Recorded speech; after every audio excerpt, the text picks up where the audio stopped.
고대 로마의 거리는 승리의 함성으로 가득 찼습니다. 황금빛 마차를 탄 개선 장군의 뒤에는 병사들이 전리품을 들고 행진합니다.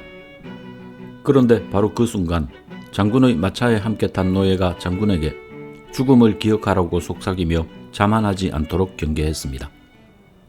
또 고대 로마의 무덤 비석에는 죽은 사람을 기리는 글 외에도 나는 한때 당신처럼 살아 있었고 당신은 언젠가 나처럼 죽게 될 것이다 라는 문구가 자주 발견됩니다.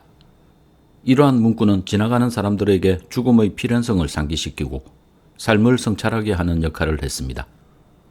고대 로마의 이러한 풍습들은 일부는 신화적으로 전해지기도 하지만 오랜 세월 동안 이어진 고대 로마의 문화적 풍습과 철학적 태도를 보여줍니다. 당시의 격변하는 세상에서 이 철학적 태도는 어쩌면 로마인들이 마음의 평온을 유지하고 지혜롭게 살아가는 방법이었을 수 있습니다. 스토아 철학의 대표적 사상가이자 로마의 황제였던 마르크스 아우렐리우스도 엄청난 권력과 영광을 가졌음에도 불구하고 늘 자신이 유한한 인간임을 기억하면서 겸손함과 덕을 잃지 않으려 노력했다고 전해집니다. 그는 명상록을 통해 죽음을 받아들이면 삶의 본질이 더 명확해진다고 강조했죠. 죽음에 대한 성찰은 단지 과거 로마 시대에만 국한된 것이 아니라 오늘날에도 여전히 중요한 의미를 지닙니다. 대다수 사람들은 언젠가 찾아올 죽음을 일부러 외면하며 그냥 평범하게 살아갑니다. 아침에 눈 뜨고 일하고 밥 먹고 잠들고 그러다 보면 어느덧 한 해가 지나 있고 문득 이런 생각을 하게 됩니다. 나는 왜 사는 거지? 독일의 철학자 하이데거는 존재와 시간에서 죽음을 외면하고 일상적인 삶에 파묻혀 살아가는 것을 비본래적 존재라 하였습니다. 비본래적 존재 속에서는 나 자신의 고유한 존재 의미가 흐려질 수밖에 없습니다. 하지만 우리가 언젠가 반드시 죽는다는 사실, 즉 인간은 죽음으로 향하는 존재임을 인식하고 진정으로 그것을 마주할 때 우리는 본래적 존재가 될 수 있다고 말했습니다. 죽음은 인간 존재에 있어서 가장 본질적인 사건이며 존재의 가장 순수한 상태입니다. 죽음을 직면하는 순간 인간은 피할 수 없이 자기 존재의 본질과 마주하게 됩니다. 그 앞에서는 명예도 지위도 사라지고 오직 나라는 실존만이 남죠. 하이데거는 죽음을 망각할수록 삶은 피상적이 되고 죽음을 응시할 때 삶은 비로소 깊이를 얻고 선명해진다고 말했습니다. 죽음은 삶의 끝이 아니라 삶을 진실하게 만드는 거울일까요? 안나 카레니나, 전쟁과 평화로 세계적 명성을 얻은 작가 톨스토이. 그러나 그 찬란한 명성 뒤에는 깊고 어두운 실존적 고뇌의 시기가 있었습니다. 50대 중반에 그는 설명할 수 없는 극심한 우울과 공허함에 빠졌습니다. 겉으로는 모든 것을 가진 사람처럼 보였지만 내면에서는 나는 왜 사는가라는 질문이 그를 괴롭혔습니다. 그 고통의 한가운데서 톨스토이는 이반 일리치의 죽음을 씁니다. 이 작품에서 그는 죽음이라는 피할 수 없는 현실을 통해 삶의 진정한 의미를 파헤치려 했습니다. 소설은 장례식장에서 시작됩니다. 주인공 이반 일리치의 죽음을 들은 동료 판사들은 슬퍼하기는커녕 이제 내 자리가 하나 올라가겠군이라며 속으로 계산합니다. 이반 일리치는 남들이 보기엔 완벽한 삶을 살아왔습니다. 법원에서 차근차근 승진하고 무난한 결혼 생활을 하며 적당한 교양과 안정된 소득을 누리는 그야말로 성공한 사람이었습니다.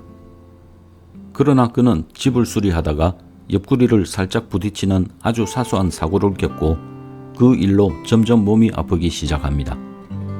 의사들도 병명을 모르고 약도 듣지 않습니다. 그의 병은 조금씩 그러나 확실하게 죽음을 향해 갑니다. 처음엔 믿지 않으려 했던 죽음. 하지만 병세가 깊어질수록 그는 점점 더 분명하게 깨닫게 됩니다. 나는 죽는다.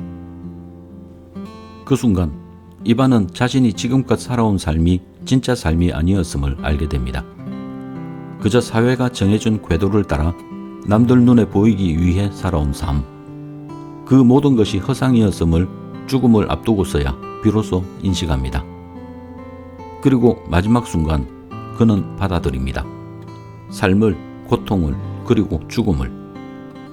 이때 그는 깨달음을 얻게 됩니다. 죽음이 사라졌다. 삶이 남았다. 이 말은 죽음에 대한 공포가 사라졌다는 뜻이며 진정한 의미의 삶이 남았다는 뜻입니다. 톨스토이에게 죽음은 더 이상 속일 수도 피할 수도 없는 순간이었습니다. 우리가 평생 공들여 쌓아 올렸던 사회적 지위, 타인의 시선, 물질적 소유, 그리고 모든 허상과 가식이 무참히 벗겨지는 순간이었죠. 그리고 그 모든 것이 사라진 자리에는 단 2가지 결과만이 남았습니다. 진짜로 살아본 경험과 아무것도 남지 않은 공허함. 톨스토이는 죽음을 직시할 때 비로소 삶이 뚜렷해진다고 말했습니다. 죽음을 직면하는 것은 고통스럽지만 그 과정을 통해 우리는 비로소 삶의 우선순위를 깨닫고 가짜가 아닌 진짜에 집중하며 진실된 삶을 시작할 용기를 얻게 된다고 말했습니다. 이렇게 톨스토이는 문학을 통해 인간의 죽음과 삶의 의미를 성찰했습니다. 그런데 말입니다. 이런 깨달음은 비단 옛 시대의 위대한 작가나 철학자들만의 이야기가 아닙니다. 경쟁과 성공을 향해 숨가쁘게 달려가는 현대사회에서도 죽음이라는 현실을 마주하며 비슷한 성찰에 도달한 사람이 있습니다. 바로 스티브 잡스입니다. 그는 2004년에 생존율이 매우 낮은 췌장암 진단을 받았습니다. 죽음이라는 피할 수 없는 현실을 직면하면서 그의 삶은 완전히 다른 시각으로 보이기 시작했습니다. 그동안 그를 짓눌렀던 남들의 시선이나 평가, 실패에 대한 두려움 같은 외부적인 압박감들이 부질없게 느껴지기 시작했습니다. 마치 안개처럼 자욱했던 불필요한 것들이 사라지면서 자신의 마음이 진정으로 이끄는 것이 무엇인지, 무엇이 자신의 삶에서 가장 중요한 것인지가 극명하게 드러났습니다. 스티브 잡스의 스탠퍼드 대학교 졸업식에서의 축사는 많은 사람들에게 삶의 의미와 가치에 대해 깊이 생각하게 만들었습니다. 죽음이 곧 닥칠 것이라는 사실을 기억하는 것은 제가 인생의 중요한 결정을 내릴 때 가장 도움이 되는 도구였습니다. 여러분의 시간은 제한되어 있습니다. 그러니 다른 사람의 삶을 사느라 시간을 낭비하지 마세요. 다른 사람들이 생각한 결과에 맞춰 사는 함정에 빠지지 마십시오. 가장 중요한 것은 당신의 마음과 직관을 따르는 용기를 갖는 것입니다. 이미 당신은 더 잃을 것이 없는 알몸 상태입니다. 당신의 마음을 따르지 않을 이유가 없습니다.